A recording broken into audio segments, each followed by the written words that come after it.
Ahora continuamos con nuestro estudio de las doctrinas centrales de la teología reformada y estábamos viendo los 5 puntos polémicos del calvinismo. Ya hemos visto la T de tulip y la U de tulip, y lo que nos queda de la palabra tulip es la parte lip. Hoy vamos a empezar con la letra L de tulip, que es la letra que refleja a la expiación limitada. Y creo que de los 5 puntos del calvinismo, este es el más controversial y el que genera tal vez la mayor confusión y preocupación que los demás. Nuestros amigos del grupo dispensacionalista tienen una tradición que hace que se llamen a sí mismos calvinistas de los 4 puntos. Si han oído del calvinismo de 4 puntos, por lo general significa que hay disposición a aceptar 4 de los 5 puntos del tulip, y el punto que objetan es la L de la expiación limitada. Y como ya he dicho, hay mucha confusión en cuanto a la expiación limitada. Y para tratar de aclarar la confusión, permítanme explicar lo que la expiación limitada no significa. No quiere decir que hay que trazar un límite sobre el valor o el mérito de la expiación de Jesucristo. Por tradición se dice que la obra expiatoria de Cristo es suficiente para todos, es decir, que su valor meritorio es suficiente para cubrir los pecados de toda la gente. Y ciertamente cualquiera que pone su confianza en Jesucristo recibirá la plena medida de los beneficios de esa expiación. Y también es importante entender que el Evangelio debe ser predicado universalmente. Y en ese sentido es que hablamos de una oferta universal del Evangelio, y ese es otro punto controversial, porque por una parte el Evangelio se ofrece universalmente a todos los que estén al alcance de oír la predicación del mismo, pero no es ofrecido universalmente en el sentido de que se ofrezca a cualquiera sin condición alguna. Se ofrece a todo aquel que cree, a todo aquel que se arrepiente, y obviamente el mérito de la expiación de Cristo se da a todos los que creen y a todos los que se arrepienten de sus pecados. Ahora, una de las formas tradicionales de hablar sobre esto es decir que la expiación es suficiente para todos, pero efectiva para algunos. Es decir, no todos reciben todos los beneficios que se derivan de la obra salvadora de Cristo en la cruz. Léase aquellos que no creen. Pero hasta ahora lo que esas distinciones hacen es diferenciar nuestra teología del universalismo. Y los que son particularistas, es decir, todos los cristianos que no son universalistas, estarían de acuerdo en que la expiación de Cristo es suficiente para todos y efectiva solo para algunos.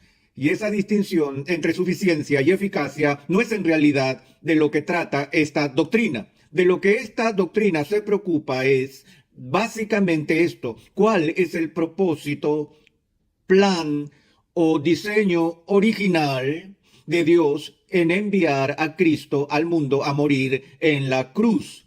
Fue la intención del Padre enviar a su Hijo a morir en la cruz para hacer posible la salvación para todos, pero también con la posibilidad de que no fuera eficaz para ninguno. Es decir, Dios simplemente envió a Cristo a la cruz para hacer la salvación posible.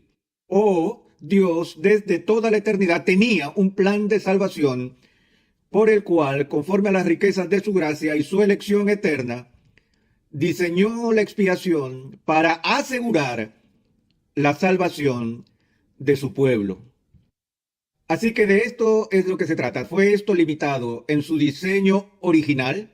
¿O por esto es que una vez más tengo que jugar un poco con este acróstico del tulip, como lo hice con la T y con la U, ahora tengo que lidiar con la L también? Es por eso que preferimos no utilizar el término expiación limitada, porque es muy confuso, y es mejor hablar de redención definitiva o expiación definitiva, queriendo decir que Dios, el Padre, diseñó la obra de la redención específicamente con el fin de proporcionar salvación para los elegidos. Y que Cristo, aunque su muerte es suficientemente valiosa para satisfacer las necesidades de todo el mundo, hubo un sentido especial y único en que muriera por sus ovejas, que Él pusiera su vida por aquellos a quienes el Padre le había dado.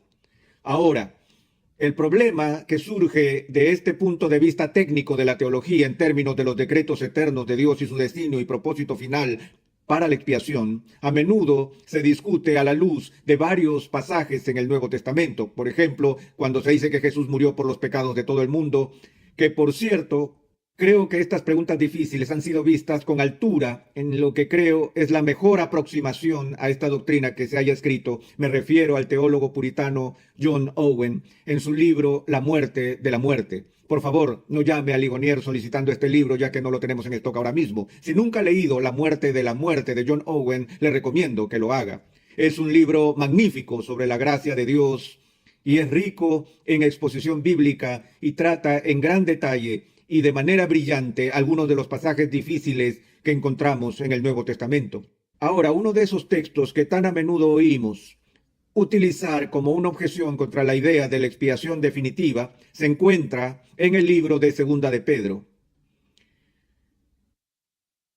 capítulo 3, empezando en el versículo 8.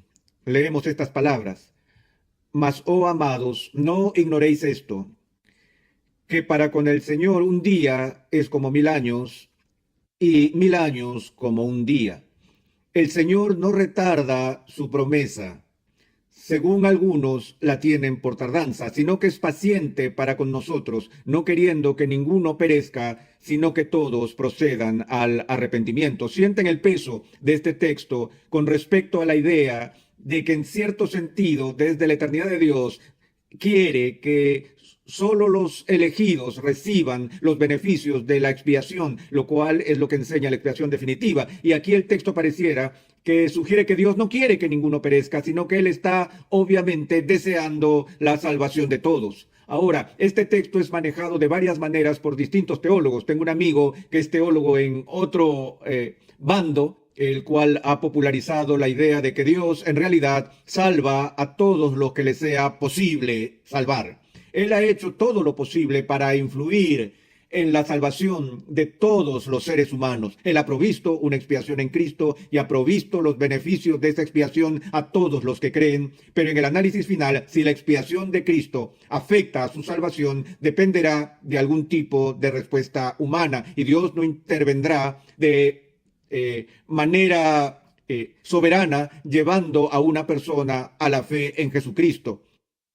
Y de nuevo se cita este texto apelando a que Dios no quiere que nadie perezca. Ahora, al tratar con este texto difícil, hay algunas ambigüedades que han causado que muchos estudiosos e intérpretes bíblicos se rompan la cabeza con esto. De hecho, si tienes 10 comentarios sobre Segunda de Pedro, lo más probable es que obtengas 10 interpretaciones distintas de este pasaje en particular.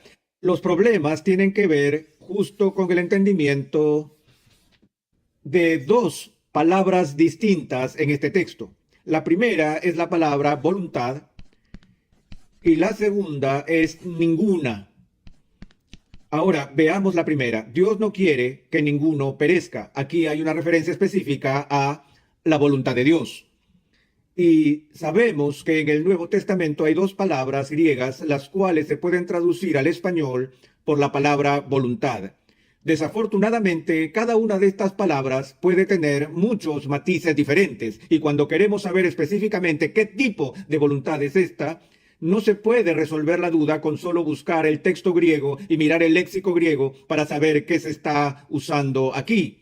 Hay 6 o 7 formas diferentes en que la Biblia habla acerca de la voluntad de Dios o de su disposición.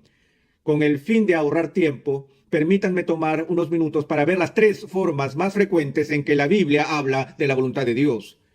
La primera forma que la Biblia habla de la voluntad de Dios es en términos de la voluntad de Dios que decreta, o lo que algunas personas llaman la voluntad soberana efectiva de Dios. Otros la llaman la voluntad definitiva de Dios. Lo que queremos decir con este significado de voluntad o disposición tiene que ver con la voluntad de Dios por la cual Dios lleva a cabo soberanamente todo lo que Él elige hacer.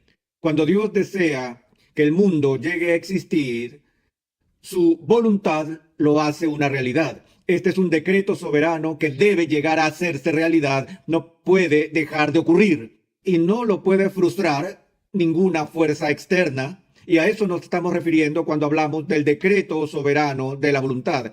Ahora, supongamos que este texto está usando este significado o matiz de la voluntad de Dios. ¿Qué significa esto? Que Dios no quiere que ninguno perezca. Si ninguno se refiere a cualquier persona, y si lo traducimos para que signifique que Dios decreta que ningún ser humano se pierda, ¿cuál sería la conclusión obvia? Si Dios soberanamente decreta que ningún ser humano perezca, entonces claramente ningún ser humano perecería jamás. Y entonces este texto se convertiría en el texto de prueba clásico para el universalismo. Pero una vez más, el debate sobre el texto no es entre los particularistas y universalistas, es entre partes que afirman al mismo tiempo el particularismo, que no todo el mundo se salva. Y entonces buscamos otros significados posibles para la palabra voluntad. Ahora, la segunda forma más frecuente en que la Biblia habla de la voluntad de Dios es llamada la voluntad preceptiva de Dios. Y un precepto es una ley o un mandamiento, y la voluntad preceptiva de Dios se refiere a los mandamientos que Dios da a las personas. Los 10 mandamientos serían una expresión de la voluntad preceptiva de Dios. Cuando Dios dice, no tendrás dioses ajenos delante de mí, y así sucesivamente, está manifestando su ley. Ahora bien, no podemos desobedecer la voluntad preceptiva de Dios con impunidad, pero tenemos el poder y la capacidad para romper esta ley. Así que hay un sentido en que la voluntad preceptiva no siempre se cumple porque la gente no siempre obedece. Tratemos de nuevo de aplicar este posible significado a este texto, que Dios no está queriendo en el sentido preceptivo que nadie perezca, lo cual significa que Él no permite o da su aprobación o su permiso moral a la gente cuando perecen. Ahora, hay un sentido en el cual eso es cierto, porque aunque Él manda a todos a venir a Cristo, claramente el hecho de no obedecer esa orden sería violar su voluntad preceptiva. Así que yo diría que eso es una interpretación posible de este texto, y hay teólogos de renombre que asumen este significado de la voluntad en este versículo específico. Yo personalmente creo que es un poco incómodo y simplemente no tiene sentido decir que uno no está autorizado a perecer, y no creo que esté incluso en el contexto. Creo que con el contexto hasta se hace aún más dificultoso. La tercera forma en la que el término voluntad se usa en la Biblia con respecto a Dios es lo que llamamos su voluntad de disposición. Y aquí se trata de una de esas expresiones antropomórficas que se refieren a las emociones de Dios, lo que agrada a Dios, lo que hace que Dios se complazca y lo que hace que Dios se aflija y ese tipo de cosas. Y se nos dice en varias partes de la Escritura, por ejemplo, que Dios no se deleita en la muerte de los malvados. Esto quiere decir que Él no se alegra de enviar a la gente al infierno, aun cuando Él lo haga. Del mismo modo que un juez de la corte, a fin de mantener la justicia, se vea obligado a enviar a su propio hijo a cadena perpetua en prisión, Él lo haría porque eso era lo que correspondía, pero lo haría con lágrimas. Es decir, que no sentiría ningún placer personal por esto, nada que no sea el placer porque se haga y se mantenga la justicia. Entonces, en este caso, sería un reflejo de lo que significa la disposición de Dios, como Él dice, como lo dice la Biblia en otro lugar, que Él no se deleita en la muerte de los malvados, que aquí la voluntad de Dios, en un sentido disposicional, no desea que nadie perezca, sino que todos procedan al arrepentimiento. Así que esas son las tres formas básicas en que esta palabra puede ser utilizada. Y para mí, ¿cuál de estas es la más apropiada? Se determinará por la referencia a la segunda palabra en discusión, la palabra ninguna. Si de hecho Pedro está hablando de ninguno, refiriéndose a todos los seres humanos en este mundo, entonces yo llegaría a la conclusión de que solo podría significar la disposición o la voluntad de disposición de Dios. Pero yo no creo que él esté hablando de nadie en un sentido absoluto y sin restricción. Cada vez que usamos la palabra ninguno, estamos asumiendo alguna referencia. ¿Ningún qué? ¿Ninguno de qué grupo? No es cierto que Pedro no dice que Dios no quiere que ninguna persona perezca. Tuvimos que considerar tal persona como si se entendiera tácitamente. Pero ¿hay alguna otra posible referencia a la de ninguno, además de ningún ser humano? Bueno, obviamente hay otras posibilidades, ninguna de las cuales es una clase específica. Aquí tienen un tipo de gente y esta palabra gente hace una clase distintiva. Y si dije ninguna de esa clase, me refería a ninguna persona. O podría tener otra clase, una clase llamada judíos. Y si hablo de cualquiera en esa clase, me estaría refiriendo a cualquiera que sea judío o americano o de cualquier otro grupo que yo incluya en ese círculo. Creo, sinceramente, que de lo que Pedro está hablando aquí es de ese grupo que se menciona con frecuencia en su epístola por el término elegido. Ciertamente la Biblia habla con frecuencia de los elegidos y los elegidos conforman un grupo distintivo. Y la pregunta es, ¿está Pedro hablando aquí acerca de gente? ¿Está hablando del grupo de discípulos del cual Pedro era miembro o está hablando de todos los elegidos? Recordamos en el Evangelio de Juan cómo Jesús menciona que ninguno de aquellos que el Padre le ha dado perecerá y que todos ellos vendrán a la fe para que todos en ese grupo de los que son elegidos sean sin duda redimidos. Ahora, de nuevo, Pedro no es específico aquí sobre a qué grupo se está refiriendo con la palabra ninguno, pero no está del todo en silencio. Si miramos atrás en el texto y vemos con cuidado, leemos esto en el versículo 9 del capítulo 3. El Señor no retarda su promesa, según algunos la tienen por tardanza, sino que es paciente para con ¿quién? Es paciente para con nosotros.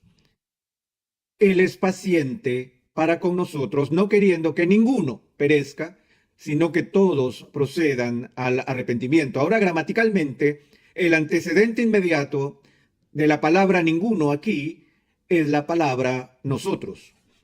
Y creo que es perfectamente claro que lo que Pedro está diciendo es que Dios no quiere que ninguno de nosotros nos perdamos, sino que todos vengamos a la salvación.